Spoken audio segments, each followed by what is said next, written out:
Welcome back to the channel, everybody. Have you ever thought about adding a 7-wood to the mix? There's no secret, a lot of guys on tour is now opting for 7-woods versus hybrids, but are there any disadvantages with doing so? Well, in today's video, we're gonna find out. I built up a 7-wood and I'm gonna hit a series of shots and we're gonna utilize the GC Quad to analyze the results. So we're gonna hit a series of shots from the tee box, the fairway, and the rough, and we truly are gonna see where one club may shine over the other and which one's going to make the bag. So without further ado, let's hit the hybrid first.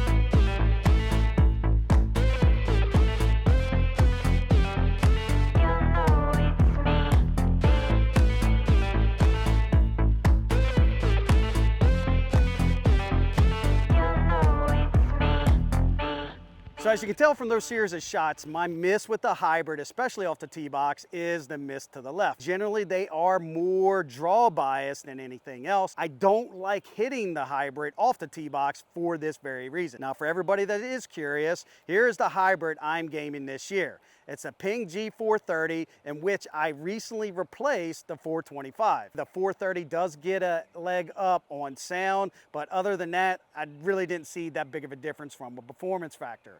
The shaft I am rocking in both versions is the exact same shaft. It's the Hazardous Red Smoke RDX shaft. It's the 80-gram hybrid version at 6.5. So next up, fairway wood, which is the Ping G437 wood. And the shaft I got paired in it, very similar to the hybrid. This is the Hazardous Red Smoke RDX shaft, and this is the 6.5 60-gram version, not the 70-gram. I wanted just a little bit more kick in order to kind of get the ball up in the air. And what's unique about the 7-wood is I have it planned to a 5-wood length.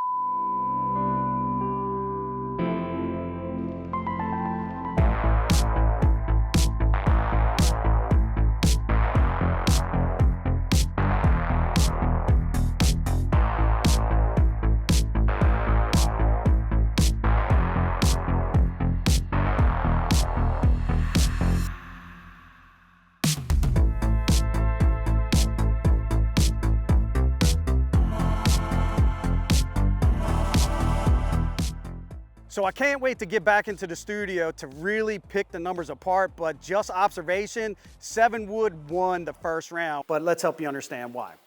Ball speed is a little better in the 7-wood, not only because the ball's coming off the face a little hotter, but because of the length. I am playing the 7-wood to 42.5, which is a little longer than that of a traditional 7-wood, but I'm able to just generate a little bit more input to help create a little bit more output. Both launch and backspin is a little better than that of the hybrid, and here I'm going to chalk this up to the CG characteristics in the head designs. And anytime you can pull that CG further away from the face, you're going to create a higher launch scenario. A little bit more weight down low can infuse a little extra spin, and before you turn your nose up off spin, bring your attention to that top right corner. Here is why I'm going to say spin is a good thing. So when spin gets too low and there's a little aggressive curvature, it can get unwieldy, just like you saw with the hybrid. With the 7-wood, I didn't have to worry about the miss to the left because of that little extra spin. But here's something I want you to pay notice to. Although the carry is a little better, take a look at that total number. 233 versus 233. Pretty shocking, right?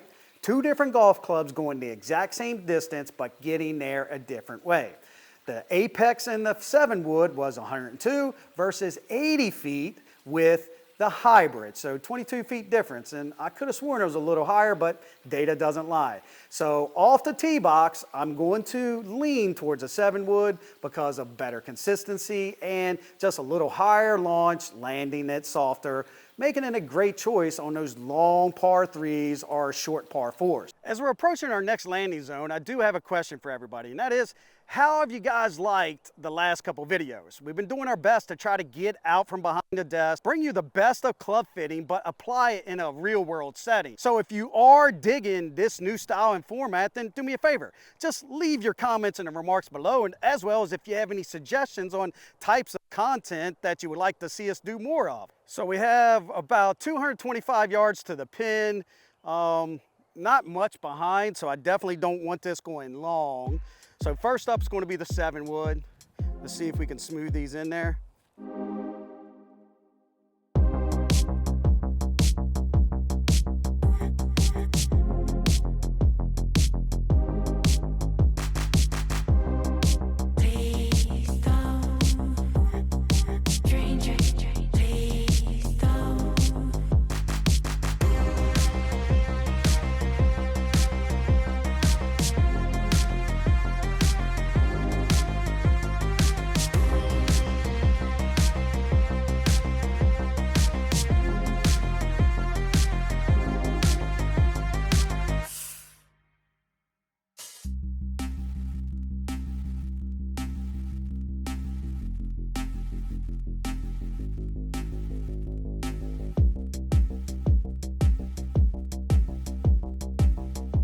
Not bad. Let's see how the hybrid does.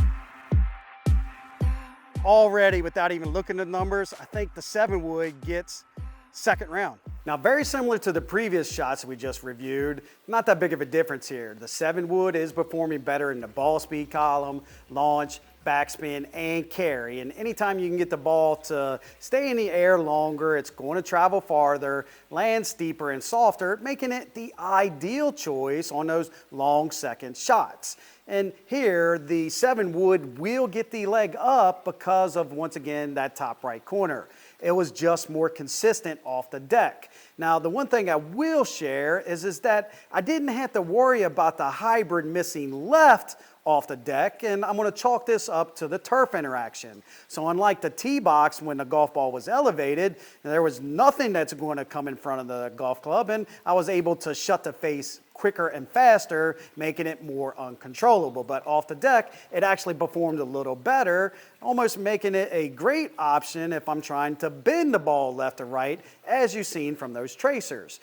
But here, I'm going to give the leg up to the 7-wood once again because I want to be able to hold those greens. But I do want to throw you a curveball here. So when you look at that last column, the total, it's almost the exact same number again. So once again, we have two golf clubs going the exact same distance, making this a great case for a 15th club scenario. And what I mean by that is buy the hybrid and buy the 7-wood and interchange them based on the weather conditions that you may face for that given day. So as an example, if you know you're going to have some strong winds, instead of trying to pull off that crazy miracle shot with that high lofted 7-wood, right, just interchange the clubs and hit just stock hybrid shot because you know it's going to launch lower and it's going to go the number you want. Now, one of the questions I often get asked is, John, how do you know when is it time to start looking at a 7-wood? And make no mistake about it, I'm looking at that peak apex and landing angle because I'm thinking about those second and third shots. With a hybrid, a good rule of thumb to follow is I really don't want that thing to release more than 5 yards on those approach shots. It's going to release some just because of its design, unless you're hitting that thing with a tremendous amount of speed.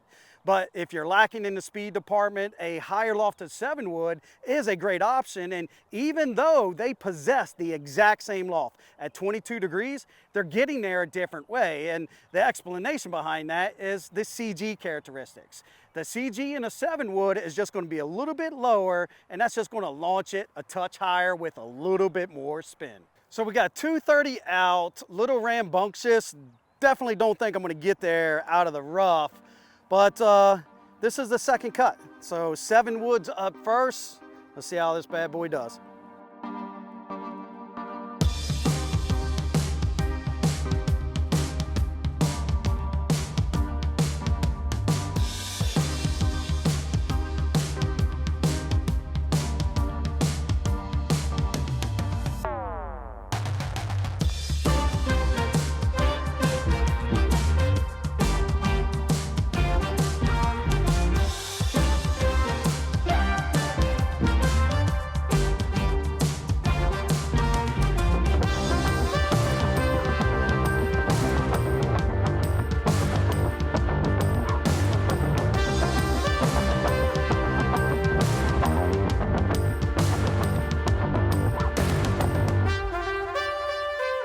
All in all, not too bad, but let's see how good the hybrid does.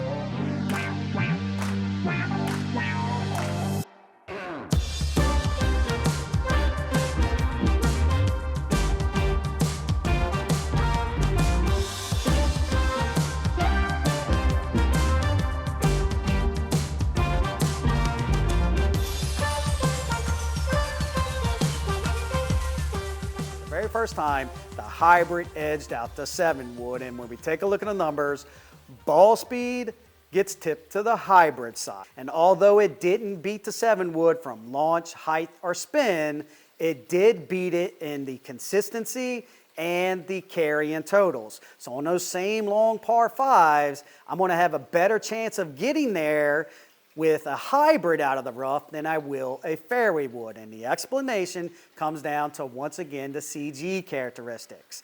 And going with a hybrid, being able to trap the ball, hit down on it like an iron, can allow you to escape those taller grass situations. So there you have it. We hit our shots, we've analyzed the club's performance, and we crunched the numbers. So now all we have to do is make a decision. And then I think we'd all be in agreement that the 7 wood should make the bag, and it is going to make the bag. So it is going to be my primary club of choice this year. Really excited to add this to the mix, but I will say this, eyebrows were raised when I saw its performance out of the rough. But being the club fitter I am, best believe the wheels are already turning on how can I make that 7 wood perform better and play more like a hybrid out of those rough scenarios. So 2 things I'm thinking already is going up in weight from 60 to 70, and this is just going to give me a little extra stability to prevent that head from twisting or deflecting in the taller rough scenarios. And I'm also thinking about making it a little shorter. So going from 42.5 to 41.75, still a little longer than that of a traditional 7 wood to give me a little extra leverage and speed. But I think if I make these 2 changes, I just might be able to swing it more like a hybrid and to escape those rough situations. So guys, I truly hope you found value in today's video. A little different take on the club fitting aspect, outside versus inside, and a final decision is made. So if you have any questions or comments, do me a favor, just leave them in the remarks below. And until next week, thanks for watching.